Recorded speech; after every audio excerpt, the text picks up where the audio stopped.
ছাত্র সংগঠন থেকে বাংলাদেশ ইসলামী ছাত্র শিবিরের সংগঠনের সাথে দীর্ঘদিন সম্পৃক্ত থেকে আমি বাংলাদেশ জামাত ইসলামীর মূল সংগঠনের একজন মেম্বার হয়েছি 2013 সালে 23 সালে।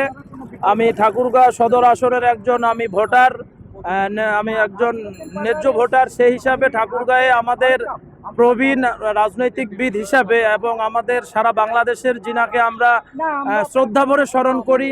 সারা ওয়ার্ল্ড জিনাকে চেনে, সর্বজনীন একজন শ্রদ্ধার ব্যক্তি তিনি হলেন ঠাকুরগাঁয়ের অহংকার মির্জা ফখরুল ইসলাম আলমগীর স্যার।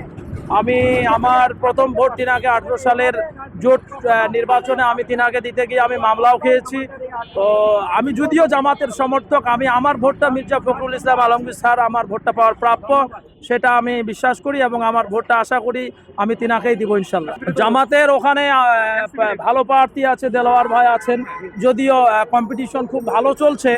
তবে আমি আমার জামাতের শুভাকাঙ্ক্ষী ভাইদের উদ্দেশ্যেও বলবো, ঠাকুরগাঁয়ের জন্য অন্তত মির্জা ফখরুল স্যারের সম্মানের খাতিরে হলেও তিনাকে ভোট দেওয়ার দায়িত্ব এবং কর্তব্য মনে করি আমি।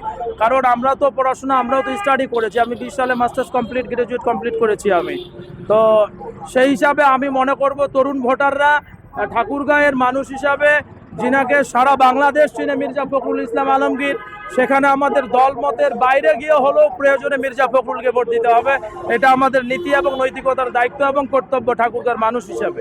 বললাম তো আমি বরাবরেই আমি জামাত ইসলামের রুকন বলতে আমি 23 সালে রুকন হয়েছি পর্যায়ক্রমে ছাত্রত্ব থেকে সংগঠন থেকে ছুটি নিয়ে, এবং সেটা আমার স্থানীয় রাজনীতি ক্ষেত্রে আমি মির্জা ফখরুলকে ভোট দিব। ইতিপূর্বেও দিয়েছি, এবারও আমি মির্জা ফখরুলকে ভোট দিব।